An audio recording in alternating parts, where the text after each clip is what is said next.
Hello दोस्तों, good afternoon. आप सभी का एक बार फिर से बहुत बहुत स्वागत है आप सभी के अपने यूट्यूब चैनल परीक्षा की शिक्षा में। आई होप कि आप सभी अच्छे होंगे, कुछ तैयारी बढ़िया तरीके से चल रही है। जो बच्चे क्लास में फर्स्ट टाइम पहली बार नए हैं उन सबको बता देगा हमारे चैनल आपकी बीएड परीक्षा 2024 की तैयारी रेगुलर बेसिस सबसे करवा लीजिए। जिससे भी तैयारी पूरी करनी है, कंप्लीट करनी है, चैनल को जो है सब्सक्राइब करके हमारे साथ जुड़ जाइए और उसके बाद जो बेल आइकन है उसको ऑन कर लेंगे, ठीक है। बीएड के साथ साथ आपके जो डीएलएड के छात्र हैं वो लोग भी जो है क्लास को पूरा अटेंड करेंगे, क्योंकि इसमें आपके जो है डीएलएड के भी ऐसे ही क्वेश्चन पूछे जाते हैं, ठीक है। तो क्लास का जो समय देख लीजिए, जीके जिसकी जो क्लास है सुबह 10 बजे डेली आपको हमारे पे देखने को मिलती है। रीजनिंग की जो क्लासेस आती है देखिए दोपहर को 1 बजे देखने को मिलती है। कला की जो क्लासेस आती है शाम को 4 बजे हमारे पे देखने को मिलती है। और जो हिंदी की क्लास है आपको शाम को 7 बजे देखने को मिलती है, ठीक है। तो हमारे क्लासेस का जो टाइम टेबल है इसको याद करके रखें। इसी टाइम पे क्लासेस से जुड़ना है, अपने को जो है पूरा कंप्लीट करने हैं, ठीक है। बाकी आपका कोई भी डाउट हो, कुछ भी हमसे पूछना हो, कोई भी क्वेरी हो तो आप हमारे के इंस्टाग्राम पर पूछ सकते हैं। परीक्षा के शिक्षा का इंस्टाग्राम का पेज है, नीचे डिस्क्रिप्शन में आपको इसका लिंक मिल जाएगा, ठीक है साथियों। बाकी पीडीएफ के लिए आपको हमारे टेलीग्राम का जो चैनल है वो ज्वाइन करना पड़ेगा। परीक्षा के शिक्षा का टेलीग्राम का चैनल है, नीचे डिस्क्रिप्शन में आपको इसका जो है लिंक मिलेगा। फटाफट जाकर टेलीग्राम चैनल से ज्वाइन हो जाइए, ठीक।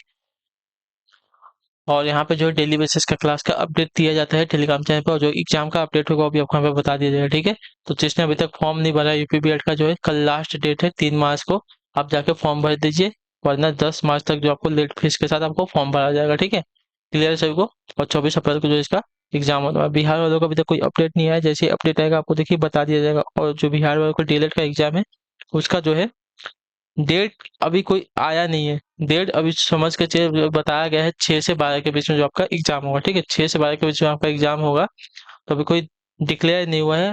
अभी तक एडमिट कार्ड भी नहीं आया है। जैसे ही आपका एडमिट कार्ड आ जाएगा आपका सब डिक्लेयर हो जाएगा कब क्या होने वाला है, ठीक है। तो चलिए क्लास स्टार्ट करें। ध्यान से क्वेश्चन को देख के उत्तर देते हुए चलेंगे, सही से उत्तर करो, ठीक है। पहला क्वेश्चन देखिए क्या देगा, ध्यान से देखिएगा, बताइएगा। श्रृंखला को पूरा करने के लिए सही विकल्प से रिक्त स्थान को भरें। ALBC, CLDC, बीच में क्या आएगा उसके बाद GLSC दिया गया, ठीक है।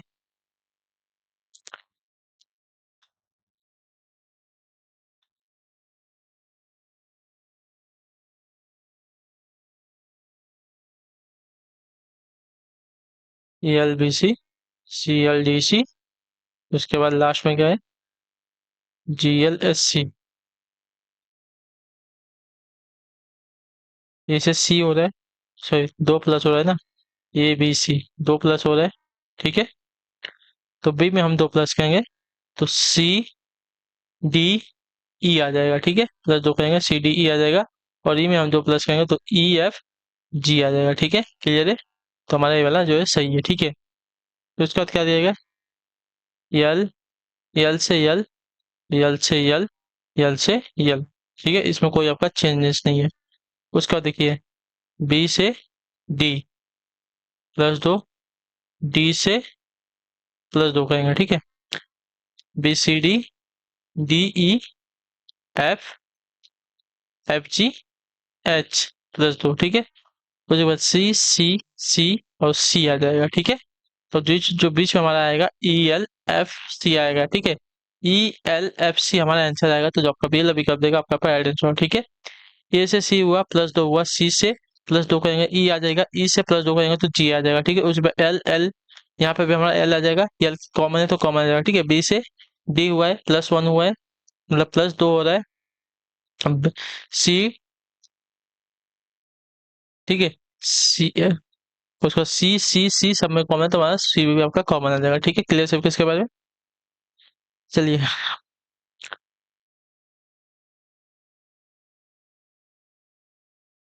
अगला क्वेश्चन देखें। दूसरा नंबर क्या दिया गया है, ध्यान से देख के बताएगा। एक निश्चित कोड भाषा में यदि गुलाबी को सफेद कहा जाता है, सफेद को पीला कहा जाता है, पीले को लाल कहा जाता है, लाल को हरा कहा जाता है, हरे को काला कहा जाता है, काले को बैगनी कहा जाता है, और बैगनी को नारंगी कहा जाता है, तो मानव का रक्त जो है किस रंग का होगा, ठीक है। तो मानव का रक्त जो है किस रंग का होता है, लाल रंग का होता है। तो लाल रक्त को क्या कहा गया है पहले ये देखेंगे, ठीक है।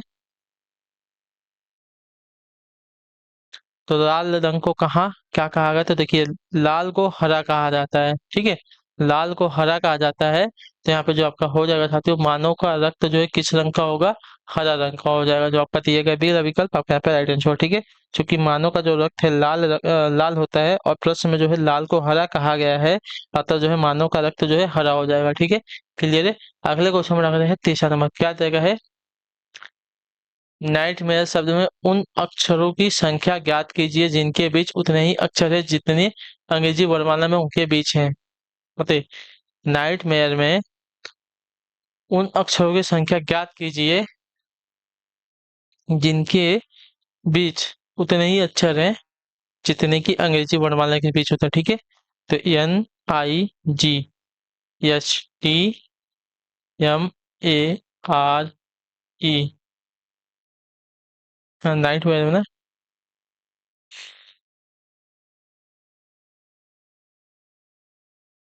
देखिए, पहले अगर देखेंगे जी से एच, जी के बाद आपका एच आता है अंग्रेजी वर्णमाला में, ये के हो गया। ठीक है, उसके बाद अगर देखने जाएंगे तो आई आपका 9 नंबर पे आता है, एम आपका 13 नंबर पर, यानी कितने का गैप होता है?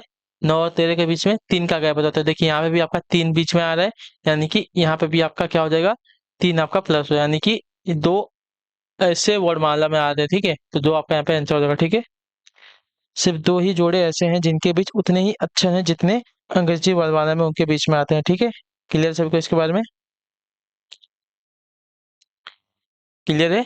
ठीक है, चलिए अगले क्वेश्चन पर आपका देखें, चौथा नंबर प्रश्न, ध्यान से देखिएगा, बताइएगा आंसर क्या हो जाएगा।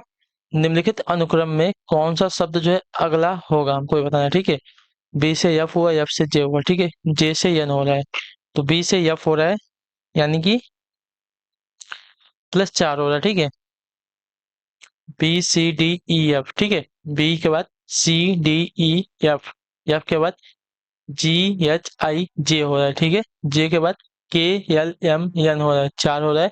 इसको एन के बाद NMNO, एन ना, जे जे KLMN OPQR आएगा। ठीक है, हमारे यहाँ पे 4 प्लस करेंगे तो हमारा आर आ जाएगा। ठीक है, यहाँ से यहाँ, यहाँ से यहाँ, यहाँ से यहाँ और यहाँ से यहाँ में क्या हो रहा है, +4 हो रहा है। ठीक है, अब देखिए 2 से 8 हुआ, यानी कि गुड़े 4 करेंगे, 2 चौका 8, 8 चौका 32, 32 चौका 128, तो गुड़े 128 में अगर 4 का करेंगे तो देखिए 4 बटे 32, 4 दूनी 8, 9 10 11, हासिल 1, 4 एकम 4, 4 एकम 4 1 5, यानी कि 512 हो जाएगा। ठीक है, तो यहाँ पर गुड़े 4 करेंगे तो 512, यानी कि आर 512 हमारा आंसर आ जाएगा। ठीक है, क्लियर सभी को इसके बाद, जो आपका दिया गया यहाँ पे बी वाला विकल्प आपका यहाँ पे राइट आंसर है। ठीक, क्लियर सभी को इसके बारे में। बी से एफ +4 हो रहा है, एफ से जे +4 हो रहा है, जे से एन +4 हो रहा है, एन में हम +4 करेंगे हमको आर मिल जाएगा। उसी प्रकार 2 से 8 हुआ है, गुड़े 4 हुआ है, 8 से 32 हुआ, गुड़े 4 हुआ, 32 से 128 आपका गुड़े 4 हो रहा है। ठीक है, तो 128 में गुड़े 4 करेंगे तो हमको मिल जाएगा 512। ठीक, क्लियर है?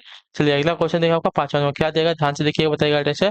विक्टोरी विक्टोरी प्लेन शब्द में सभी व्यंजन को पहले वर्णानुक्रम में व्यवस्थित कीजिए और फिर सभी स्वरों को वर्णानुक्रम में व्यवस्थित किया जाए, तो कौन सा जो है B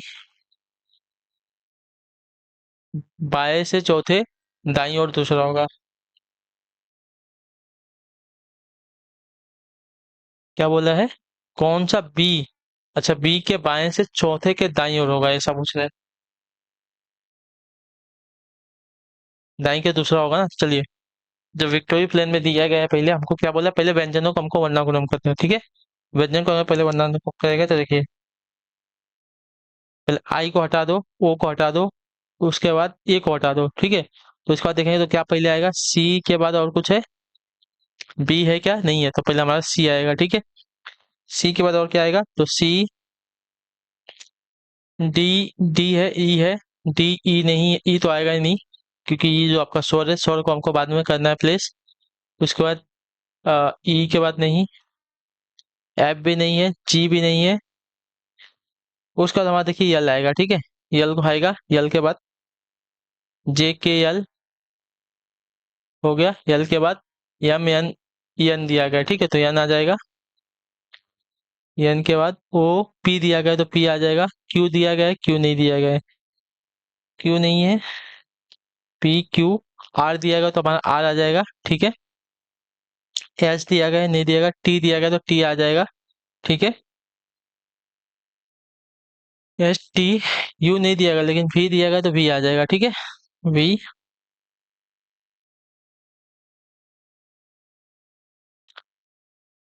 you V W X Y Z ना, वाई दिया गया है, वाई दिया गया है तो वाई आ जाएगा।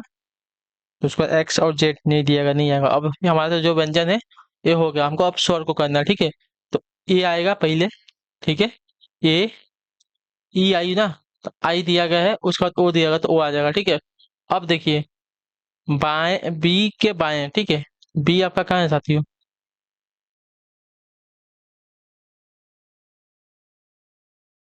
अच्छा, ये गलती से दिया गया, कौन सा जो है बाएं से चौथे के दाएं दूसरा होगा, ठीक है। बाएं से चौथा है तो बायां आपका हमारा ए भाग है, दायां हमारा ए है, ठीक है। दायां हमारा ए है, बायां हमारा ए है। तो बाएं से चौथे के दाएं दूसरा कौन? बाएं से चौथा ना, एक दो तीन चार, ये हमारा कौन सा होगा? बाएं, बाएं से चौथा हमारा क्या होगा? टी हो गया। अब इसके दाईं ओर दूसरा कौन है? इसके दाईं ओर दूसरा कौन है? तो हमारा यस है, ठीक है। इसके दाईं ओर दूसरा हमारा यस आ रहा है, यस आ रहा है ना।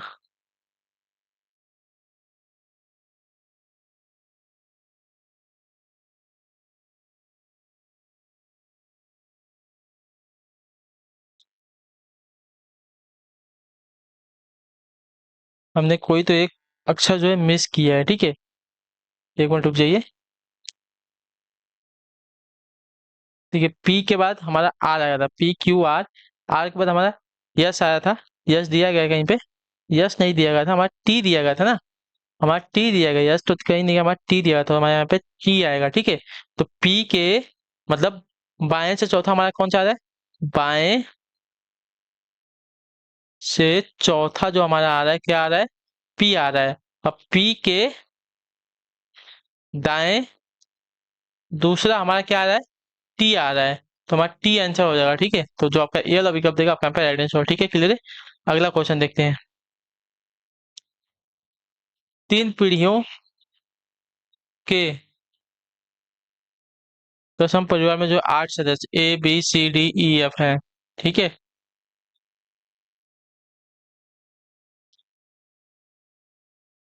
जी, सी जो है जी के बहु है, ठीक है।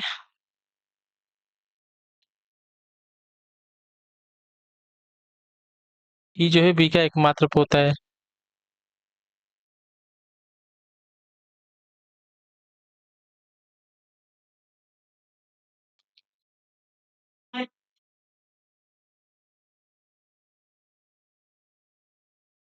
चलिए, सी जो है जी के बहू है, ई जो है बी का एकमात्र पोता है।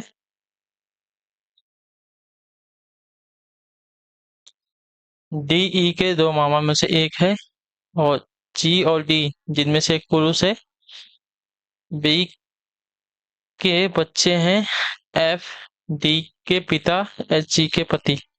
चलिए, इसका क्वेश्चन ध्यान से एक बार और पढ़िए, उसके बाद देखते हैं इसको सॉल्व कैसे करने का है।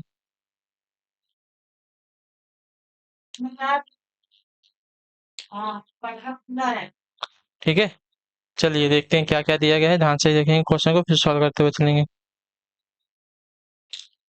ठीक है,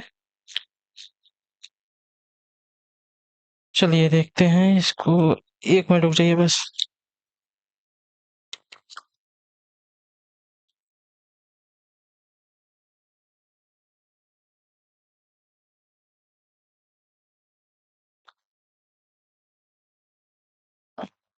सी जो है जी की बहू है। ई जो है बी का एकमात्र पोता है, ठीक है। ई जो है जी, ई जो है बी का एकमात्र पोता है ना, बी का एकमात्र पोता है, यानी कि तीसरी पीढ़ी में जा रहा है इसका समझ। डी जो है ई के दो मामाओं में से एक है। कौन? डी जो है ई के, ठीक है। डी जो है ई के दो मामाओं में से एक है ना। चलिए देखते हैं। चलिए, जी और डी जिनमें से एक पुरुष है, बी के बच्चे हैं एफ एंड डी, ठीक है। पहले ये देखते हैं, ई जो है, सी जो है किसकी? जी की बहू है, ठीक है। सी जो है जी की बहू है, पहले ये देखते हैं, ठीक है। सी जो है जी की बहू है। एक मिनट। सी जो सी जो है, सी है ना, जी की बहू है। सी जो है इसकी बहू है, ठीक है। क्लियर है? डी जो है क्या है, ई जो है बी का एकमात्र पोता है, ठीक है। ई जो है बी का एकमात्र पोता है, ठीक है। बी का एकमात्र पोता जो है ई है, ठीक है। ये इसका पोता हो रहा है, ठीक है। ये इसका पोता है। क्लियर है।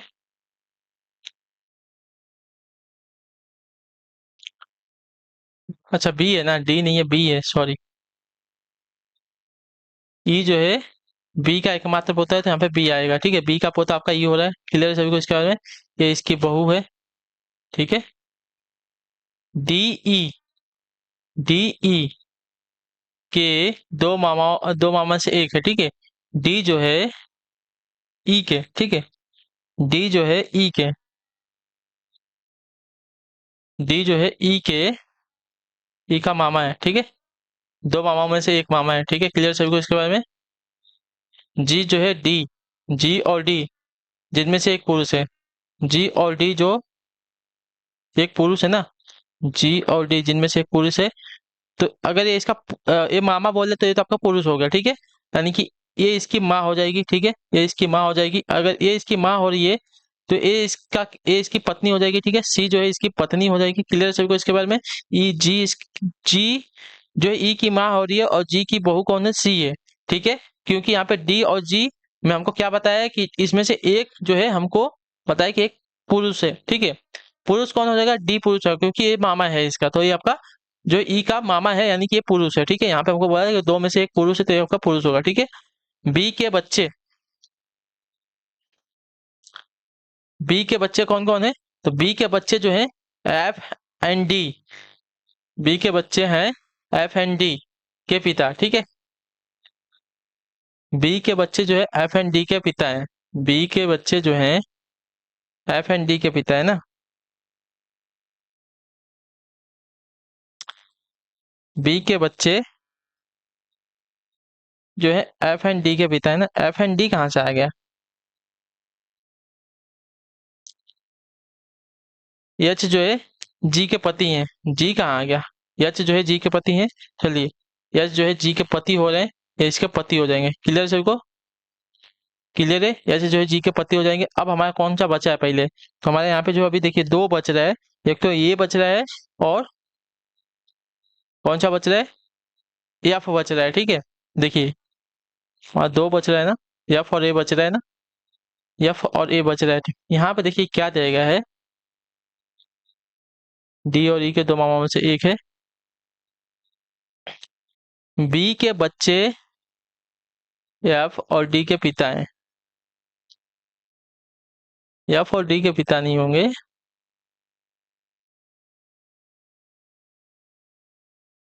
चलिए इसको क्या करेंगे, तो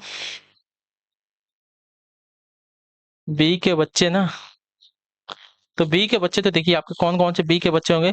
डी जो है इसका बच्चा होगा, ठीक है। अभी जो है पोता वाला इसको हटा लेते हैं, ठीक है। ये इसका बेटा हो जाएगा।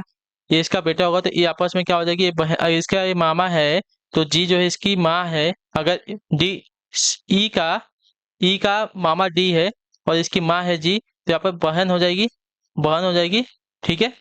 बी के बच्चे एफ एंड डी हैं। एच जी का पिता पति है। क्लियर है। एफ एंड डी का पिता बोला है ना।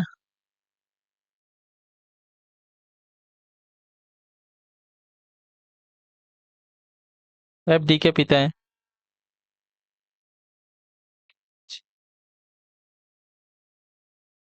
जी और डी जिनमें से एक पुरुष है, बी के बच्चे हैं, ठीक है। किसके, बी के बच्चे कौन कौन से, G and D. G and D इसके बच्चे हैं। एफ जो है डी के पिता हैं।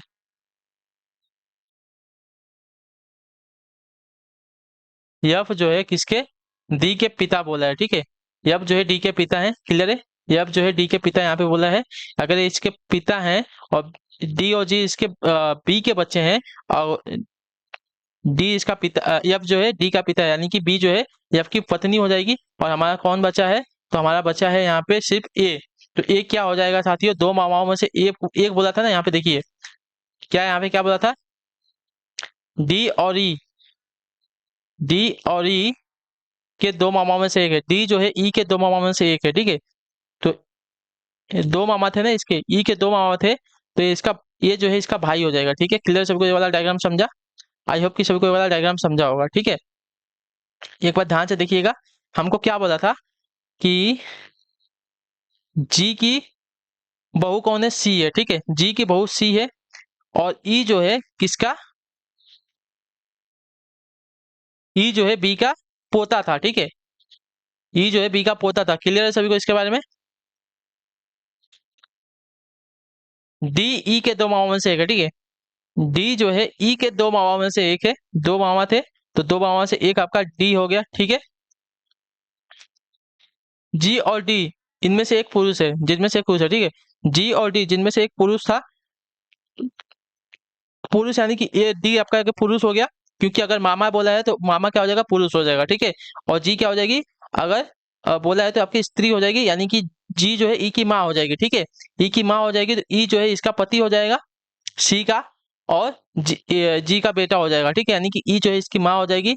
और यहाँ पे देखिए क्या बोला गया है, जी और डी जिनमें से कुछ है, बी के बच्चे हैं, ठीक है। जी और डी किसके बच्चे हैं? जी और डी किसके बच्चे हैं? बी के बच्चे बोला है, ठीक है। डी के बच्चे बोला है, एफ डी के पिता हैं, एफ जो है डी के पिता हैं, यानी कि बी जो है क्या हो जाएगी? एफ की पत्नी हो जाएगी। क्लियर सभी को? एच जी के पति हैं, एच जी के पति हैं। हमारा ये क्या बता, दो मामाओं में से एक हुआ था, तो एक मामा हमारा बताया नहीं गया था, तो ये हमारा क्या हो जाएगा? डी का भाई हो जाएगा, यानी कि एक मामा आपका डी हो जाएगा, एक मामा जो है आपका इसका ए हो जाएगा, ठीक है। क्लियर सभी को? तो अब देखिए क्या पूछा गया है, क्या क्या क्वेश्चन है? दूसरी पीढ़ी में दो पुरुष हैं, दूसरी पीढ़ी, पहली पीढ़ी, दूसरी पीढ़ी। हाँ सही बात है, दो पुरुष हैं, ठीक है ना। क्या है? दूसरी पीढ़ी में दो पुरुष हैं, दूसरी पीढ़ी में तीन पुरुष है। देखिए एक दो तीन, आपका नहीं, गलत क्वेश्चन हो जाएगा, तीन पुरुष है, ठीक है। देखिए ये जो है यश की ननद जेठानी भाभी है, ये जो है यश की, ये जो है यश की, कहाँ से होगा? ये जो है क्या है? इसका भाई है, तो ननद जेठानी भाभी कहाँ से? स्त्रीलिंग में कहाँ से आएगा? ये भी गलत हो जाएगा, ये भी कथन गलत हो जाएगा, ठीक है। अब देखिए परिवार में पुरुषों और महिलाओं की संख्या समान है। देखिए एक ये पुरुष हो गया, एक पुरुष, दो पुरुष, तीन पुरुष, चार पुरुष, चार पुरुष हो गए। महिलाएं कितनी है? एक महिला, दो महिला, तीन महिलाएं हैं, ये भी आपका गलत हो जाएगा, ठीक है। सी जो है ये आपके पोते की पत्नी, पत्नी, नाते की पत्नी है, बताइए। सी जो है ये आपके पोते की पत्नी, सही बात है ना। सी जो है, अगर देखिए बी जो है किसका पोता था? ई का पोता था, ठीक है। सॉरी, बी जो है, सी जो है, सॉरी ई जो है किसका? बी का पोता था, ठीक है। ई जो है किसका? तो बी का पोता था, पोते की पत्नी सी है, ठीक है। पोते की पत्नी सी है, और बी का पति कौन है? एफ है। तो ये वाला जो संबंध आपका बन सकता है, ठीक है। सी जो है आपके पोते की पत्नी, यानी कि नाते की पत्नी है, तो ये वाला कथन आपका यहाँ पे राइट आंसर हो जाएगा, ठीक है। क्लियर सभी को? आई होप कि सभी को समझा होगा। एक बार जो है अच्छे से ध्यान से क्वेश्चन को समझेगा तो आपको समझ में आ जाएगा, ठीक है। क्लियर सभी को इसके बारे में? तो चलिए मैं आज की जो क्लास है आपके लिए यहीं पे कंप्लीट करता हूँ। आई होप को जो क्लास है अच्छी लगी, अच्छे क्लास को लाइक करें, चैनल पहले चैनल को सब्सक्राइब, और हमें जो है कमेंट में अपनी राय क्लास के बारे में जो तक आपको क्लास कैसी लगे, तो हम मिलेंगे आपसे आपकी अगली क्लास में। तब तक के लिए टाटा बाय बाय, जय हिंद, जय भारत। आपसे क्लास से जुड़ने के लिए बहुत बहुत ही धन्यवाद साथियों।